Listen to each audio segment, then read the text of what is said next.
Ceci est un livre audio autogénéré par Google. Première partie. Linguistique et psychanalyse chez Jacques Lacan.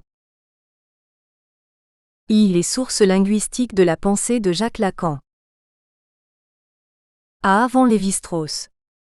1 degré en 1966, présentant ses antécédents dans le recueil de ses écrits, Jacques Lacan indiquait: il arrive que nos élèves se leurrent dans nos écrits de trouver déjà là ce à quoi notre enseignement nous a porté depuis.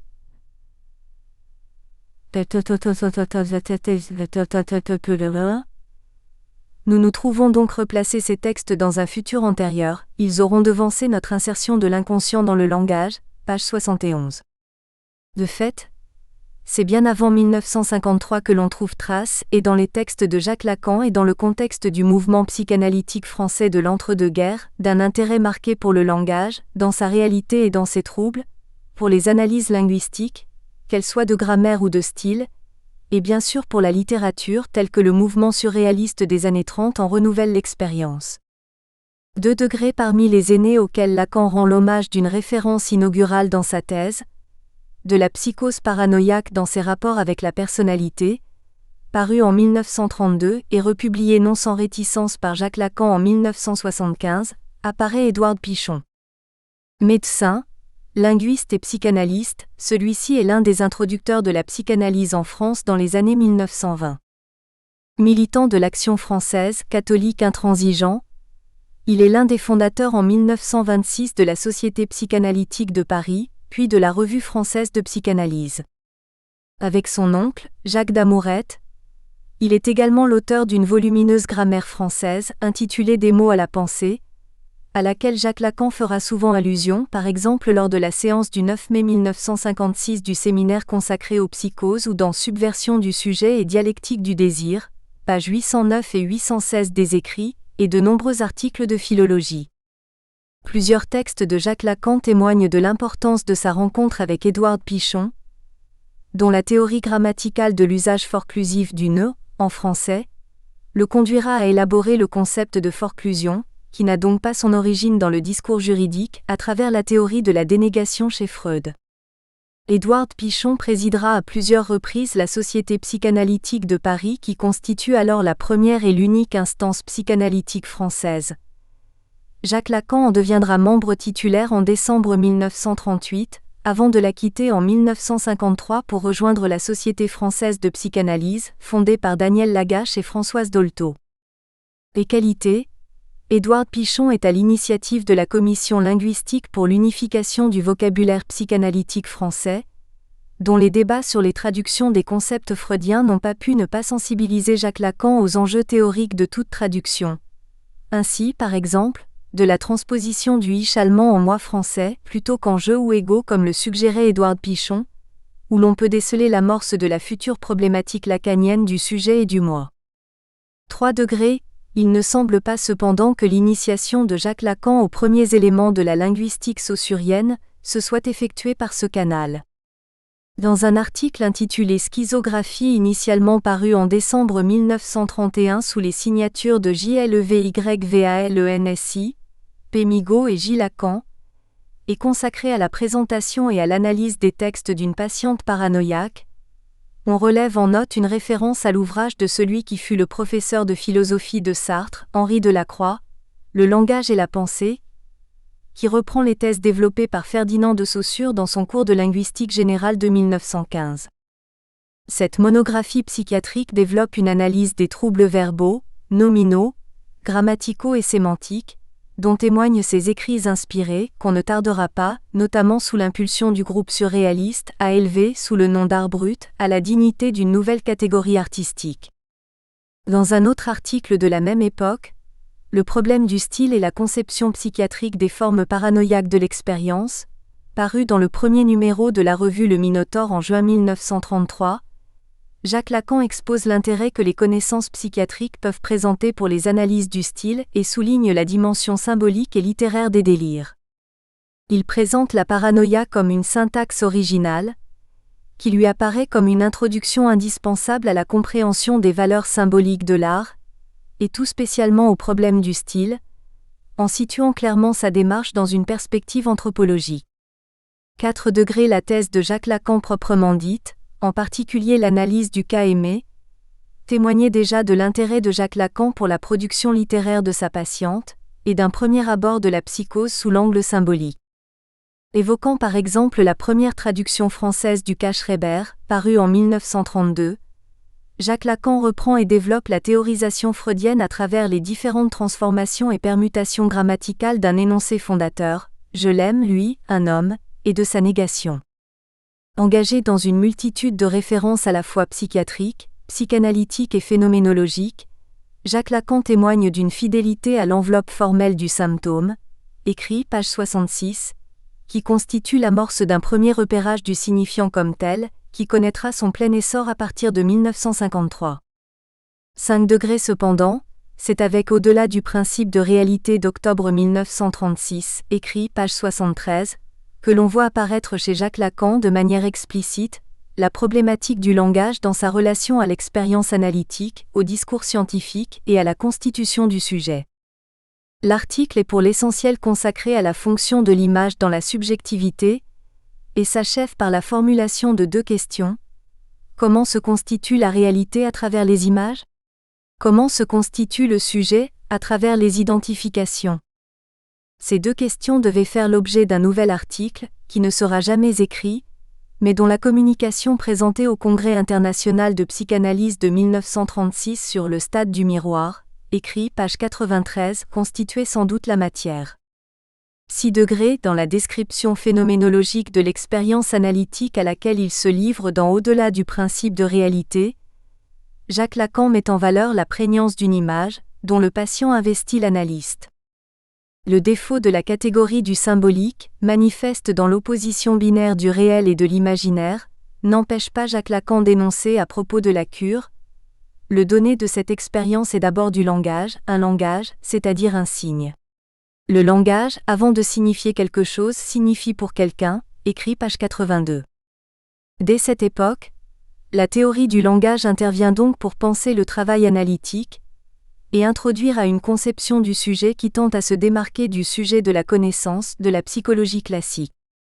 Le sujet est appréhendé comme formé de relations sociales typiques, organisées en complexes. Le thème sera repris et systématisé en 1938 dans les complexes familiaux dans la formation de l'individu, en une conception qui met l'accent sur la communication affective.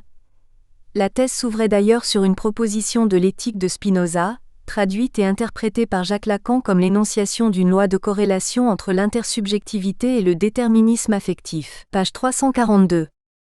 Là encore, la démarche de Jacques Lacan s'inscrit dans une perspective nettement anthropologique. En écrivant que la nature de l'homme est sa relation à l'homme, il situe sa démarche dans la continuité de Jean-Jacques Rousseau, dont le contrat social inaugure, à l'aube de la modernité et en rupture avec le paradigme de la nature humaine, une anthropologie radicalement différente de celle des anciens et des pères de l'Église.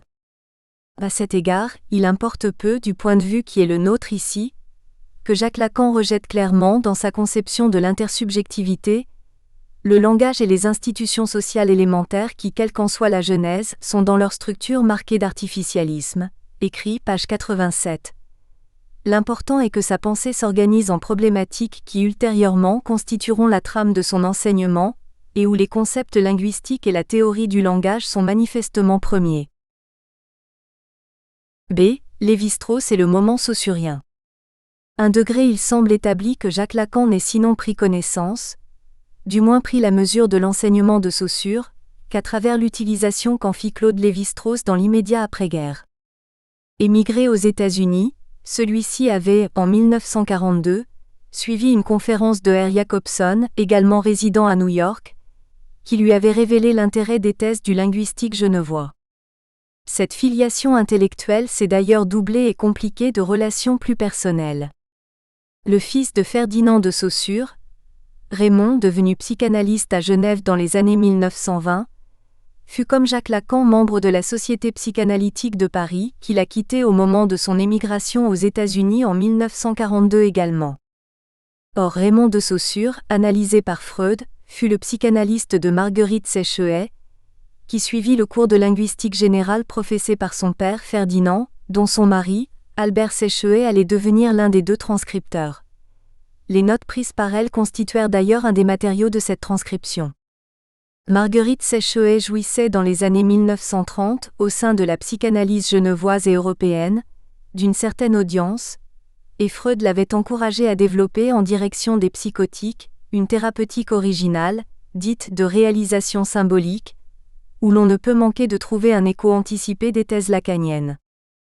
Claude Lévi-Strauss connaissait ces travaux, qu'il cite dans son article sur l'efficacité symbolique de 1949, article précisément dédié à Raymond de Saussure, et il est vraisemblable que Jacques Lacan en ait également eu connaissance, au moins par la parution en 1950 du journal d'une schizophrène où Marguerite Séchehet exposait sa pratique thérapeutique à l'occasion d'une étude clinique.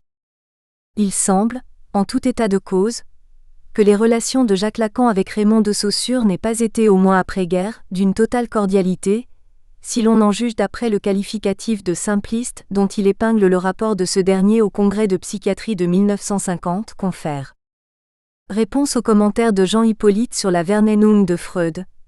Page 384 des écrits, ou par le terme de clocher dont il désigne allusivement le fils de Ferdinand, la chose freudienne, écrit page 414. 2 degrés quoi qu'il en soit, 2 faits sont acquis. À la date du discours de Rome, septembre 1953, Jacques Lacan connaissait au moins 3 textes essentiels de Lévi-Strauss. Les structures élémentaires de la parenté paru en 1947, l'efficacité symbolique paru en 1949, l'introduction à l'œuvre de Marcel Mauss publiée en 1950. Ces travaux témoignaient de l'influence de la linguistique structurale de Ferdinand de Saussure via Jacobson. Le rappel de quelques-unes des formulations de ces 3 textes favorisera leur mise en perspective dans le discours de Rome. Les structures élémentaires de la parenté en premier lieu mettent en lumière le caractère anthropologiquement fondateur de la prohibition de l'inceste.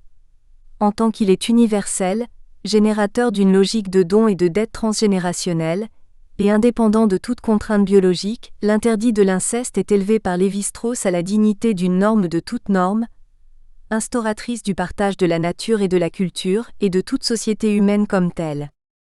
Rappelant l'importance des avancées de la phonologie de Troubetskoy, et le rôle central que, par son truchement, la linguistique est appelée à jouer dans l'ensemble du champ des sciences humaines, Claude Lévi-Strauss, tout en critiquant les thèses freudiennes de totem et tabou, établit une corrélation entre prohibition de l'inceste et langage, sous l'angle d'une théorie générale de l'échange. Il y pointe également la dévalorisation du langage dans la modernité, en évoquant à ce sujet les travaux de Maurice Lénart sur la parole comme verbe, comme pouvoir et comme action dans la pensée kanak. On verra que cette référence ne sera pas oubliée par Lacan lors de sa conférence de juillet 1953 sur le réel, le symbolique et l'imaginaire, puis dans le discours de Rome. 3 degrés l'article sur l'efficacité symbolique, dont le titre à lui seul fait concept, développe un parallèle entre la cure chamanique et la cure psychanalytique. Claude Lévi-Strauss s'efforce de dégager des traits symétriques et ou inverses, qui témoigneraient de la puissance des symboles comme tels dans la relation intersubjective, et pour la résolution des troubles somatiques et ou psychiques. Ce texte, qui procède tout à la fois de l'intuition fondamentale d'un registre d'efficace spécifiquement symbolique, et d'une méconnaissance foncière des enjeux d'une cure psychanalytique, ne pouvait pas ne pas interpeller l'auteur de au-delà du principe de réalité, en lui donnant l'occasion d'affirmer sa propre pensée en contrepoint et en contradiction de celle de Claude Lévi-Strauss. 4 degrés l'introduction à l'œuvre de Marcel Mauss, enfin, nourrie de références linguistiques, comporte de nombreux aperçus qui ne resteront pas sans faire écho dans l'élaboration de Jacques Lacan. Partant de la notion de culture considérée comme un ensemble de systèmes symboliques, Claude Lévi-Strauss construit la notion de loi sociale par analogie avec les lois du langage, en soulignant les perspectives que les progrès des mathématiques ouvrent à la formalisation de tous les systèmes symboliques. Mieux encore, s'appuyant sur les travaux de Marcel Mauss, Claude Lévi-Strauss souligne l'importance de la dimension de l'inconscient dans les phénomènes sociaux, affirmant « C'est la linguistique, et plus particulièrement la linguistique structurale, qui nous a familiarisés depuis lors avec l'idée que les phénomènes fondamentaux de la vie de l'esprit, ceux qui la conditionnent et déterminent ses formes les plus générales, se situent à l'étage de la pensée inconsciente. » Page 31, ou encore que on conçoit L', inconscient comme un système symbolique, ou enfin que les symboles sont plus réels que ce qu'ils symbolisent, le signifiant précède et détermine le signifié, page 32. 5 degrés au total. Il semble que Jacques Lacan ait, au début des années 1950, trouvé dans la pensée de Claude Lévi-Strauss 4 thèmes ou orientations théoriques qui nourriront son propre parcours pendant la décennie suivante. Il existe un ordre symbolique, distinct et de la nature et des relations sociales, régi par des lois propres. La linguistique structurale fournit des outils, des concepts, des méthodes, des modèles transposables dans d'autres champs théoriques, à l'instar du langage mathématique pour la science physique à partir de la révolution galiléenne.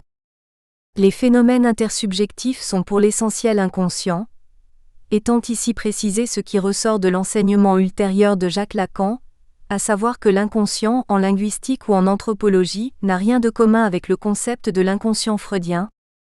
Les structures fonctionnent par et pour elles-mêmes, indépendamment de tout sens. La rencontre avec la pensée féconde de R. Jacobson offrira à Jacques Lacan la matière et l'occasion pour affermir ses propres conceptions.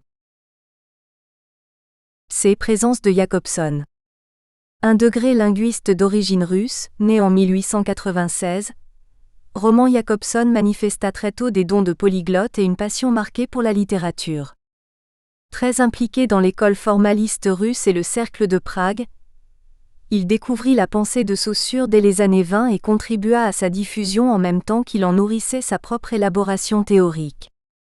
Émigré aux États-Unis dont il devait ensuite adopter la nationalité au début de la Seconde Guerre mondiale, il y fit, comme on l'a vu, la rencontre de Claude Lévi-Strauss, qui l'initia à la linguistique structurale et sur qui il exerça une influence profonde. Le degré Jacques Lacan découvre la pensée de Roman Jacobson en 1956, soit avant la rédaction de l'instant de la lettre dans l'inconscient, qui date de mai 1957, à l'occasion de la publication de Fundamentals of Language à La Haye. L'ouvrage comprenait notamment une étude, Dieux aspects du langage et 2 types d'aphasie, dont Jacques Lacan utilise les concepts dans les séances des 2 et 9 mai 1956 du séminaire consacré aux psychoses, et qui mérite d'être ici succinctement présentée, eu égard à l'importance qu'elle devait revêtir pour la théorie du langage dans l'enseignement de Jacques Lacan. Le tableau suivant en constitue la synthèse. 3 degrés on le voit. Roman Jacobson modélise les 2 versants de l'activité langagière au travers de figures de la rhétorique classique. La métaphore exemplifie les opérations de sélection et substitution. La métonymie représente les opérations de combinaison et association par contiguïté. Dans une référence expresse à la théorie freudienne du rêve, le linguiste fait correspondre terme à terme les mécanismes inconscients fondamentaux à ces figures de rhétorique. Le déplacement correspond à la métonymie et la condensation à la synecdoque, l'identification et le symbolisme freudien correspondraient à la métaphore. On verra que Jacques Lacan reprendra et modifiera cette approche, en identifiant les 2 lois fondamentales du processus primaire à la métaphore pour la condensation, et à la métonymie pour le déplacement.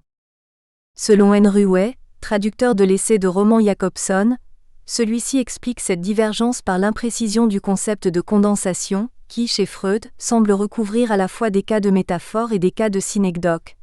Cf. Essai de linguistique générale I, page 66. Jacques Lacan fait allusion à cette divergence dans sa préface à l'ouvrage d'Annika Lemaire qui porte son nom, page 13.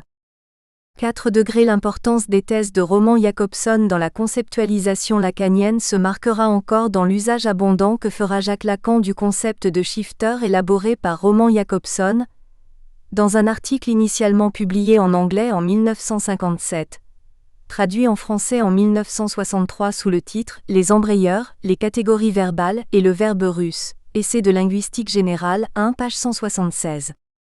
Roman Jacobson développe une analyse de la communication linguistique en termes de code et de message, en tant que l'un et l'autre sont toujours susceptibles de dédoublement.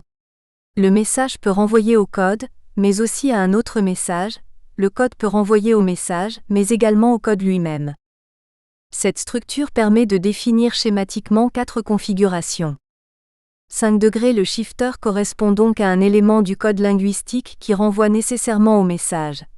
Par exemple, un pronom personnel, je, ou des prépositions telles que ici et maintenant, ne s'emploient que par référence à la situation concrète d'énonciation. Partant de ce concept, Roman Jakobson développe et systématise la distinction du procès de l'énonciation et du procès de l'énoncé, le shifter ayant simultanément pour référent le sujet de l'énoncé et le sujet de l'énonciation. Dans l'énoncé je pense donc je suis, le pronom personnel je désigne grammaticalement la même personne que ce soit au niveau de l'énoncé ou au niveau de l'énonciation.